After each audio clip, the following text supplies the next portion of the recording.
그리드플레이션 충격. 그리드플레이션이 무슨 말일까요? 그리드라는 말이 탐욕 뭐 이런 뜻이 들어있습니다. 마치 누구처럼 탐욕을 많이 가지고 있다 할 때 탐욕, 그리드라는 표현을 씁니다. 플레이션은 인플레이션이에요. 인플레이션.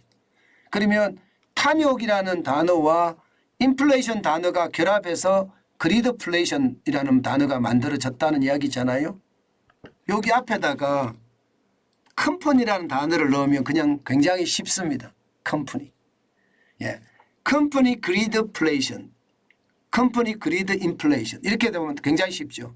컴퍼니면 기업이라는 뜻이잖아요. 기업이 탐욕을 부린다. 제품의 가격을 많이 올린다예요.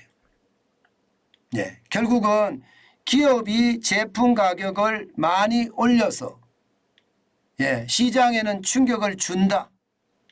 예. 그런데 이렇게 하는 것은 아니지 않느냐.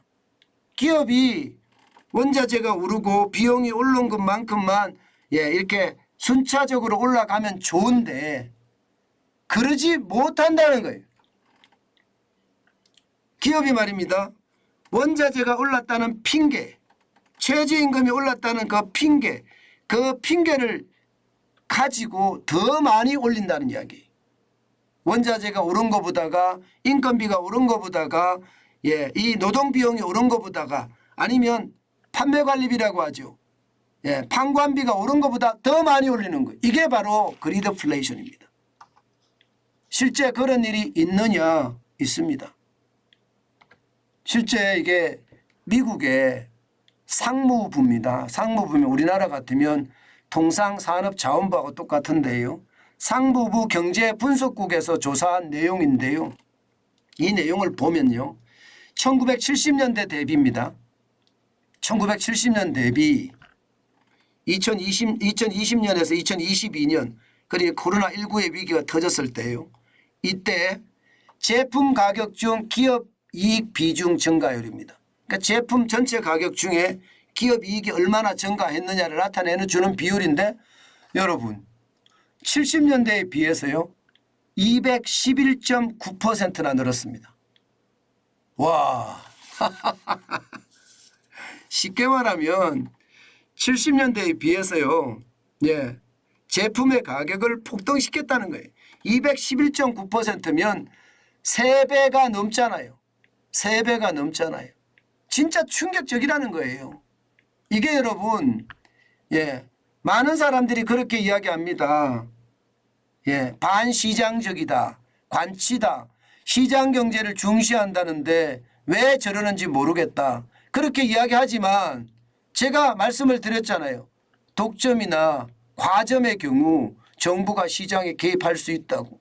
지금 말입니다. 1970년대 대비 2020년에서 2022년까지 제품 중에서 제품의 가격 중에서 기업 이익의 어떤 비중의 증가율이 3배가 넘게 올라갔다는 것은 이것은요. 기업이 탐욕을 부린다 이렇게 이야기해도 과언이 아닌 거예요. 이게 실제입니다. 여러분 보세요. 예. 제품 가격 중에 1970년대 기업 이익은요. 10.9%였습니다. 2020년에서 2022년은 34%예요. 무려 23.1%가 늘었고요. 211.9%예요. 보시다시피 3배잖아요. 3배. 3배가 늘어났잖아요. 기업이 특히 말입니다. 반기업 정서를 만들어내는 게 이런 게 될 수가 있거든요. 물론 이 상황은 우리 상황하고는 좀 다릅니다. 우리 상황하고. 왜 다른가 하면요. 우리는 인건비가 장난 아니게 올라갔잖아요. 예, 우리는 인건비가 진짜 장난 아니게 올라갔습니다. 여러분도 알다시피 2017년부터 생각을 해보면 인건비가 뭐 이렇게까지 많이 올라가 이야기할 정도로 인건비 말도 못하게 올라갔고요. 인건비만 올라간 게 아니라 원자재 가격도 장난 아니게 올라갔잖아요. 그러니까 뭐 앞서 제가 이렇게 보여드린 미국 상무부의 경제 분석을 우리에게 적용하기는 좀 그렇습니다. 우리에게 바로 적용하기는. 그렇지만 올라간 것은 사실이다. 우리도. 왜냐하면 여러분도 밀가루 아시잖아요. 밀가루. 예, 사실 밀가루 가격이 많이 떨어졌거든요. 1년 전 대비해 보면 거의 50%가 떨어졌습니다. 그런데 기업은 예, 원자재 가격이 올라갔다는 이유로 예, 실제로 말입니다. 많이 올렸어요. 가격 자체를. 굉장히 많이 올렸습니다. 그런데 이거 말입니다. 안 내렸거든요. 그래서 정부가 시장에 개입을 했습니다. 실제로. 보시는 것처럼 정부가 시장에 개입을 하니까요. 농심은 4.5%를 내린다. 오뚜기는 5%를 내린다. 그리고 삼양식품은 4.7% 내린다. 팔도는 5.1% 내린다. 대한제분 여기는 6.4% 밀가루겠죠. 곰표 밀가루 아마 다 기억하실 거예요. 그만큼 내린다. 이렇게 이야기하면서 내립니다. 앞으로 말입니다. SPC 빵이나 롯데 웰푸드나 혀태제가 과자들도 가격을 다 내릴 거라고 예상을 합니다. 이거를 두고 말입니다. 이거를 두고 반시장적이다 이렇게 이야기하고요. 또 제가 예 이렇게 독점이나 가점하는 시장경제만 중시한다는 정환진인데 왜 너는 기업의 제품을 내리는 것 기업이 반시장적으로 나서는 거에 대해서 그렇게 이야기를 하지 않느냐. 왜 찬성을 하느냐. 기업 정부 편을 드느냐. 그렇게 이야기하시는 분들이 많더라고요. 심지어는요. 쌍욕을 올려가면서요. 시장주의자라는 개뿔 뭐 이렇게까지 올리는 경우도 봤습니다.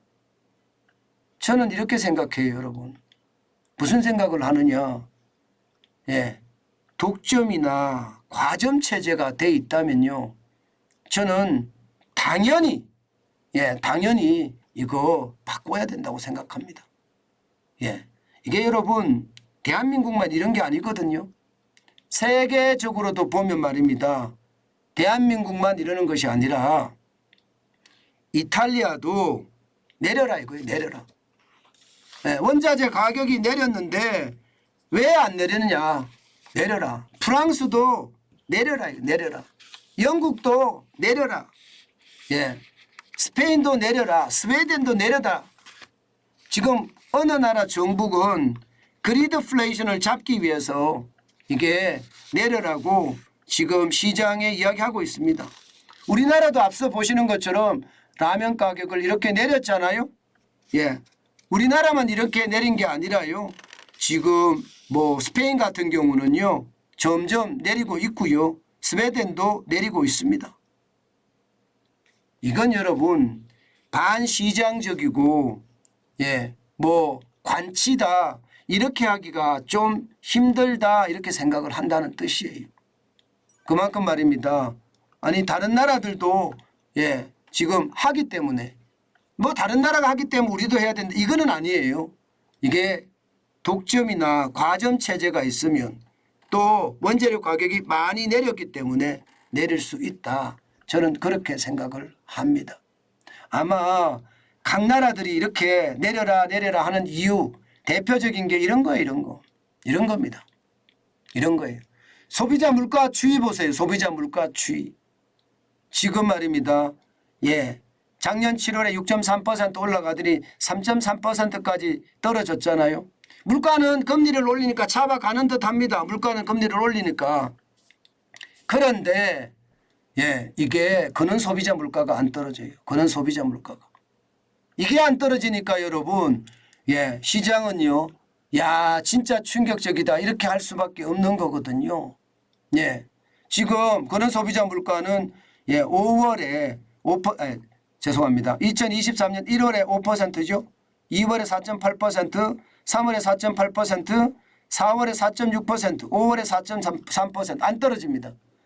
예, 이게 핵심 물가 지수의 핵심 지표라고 하잖아요.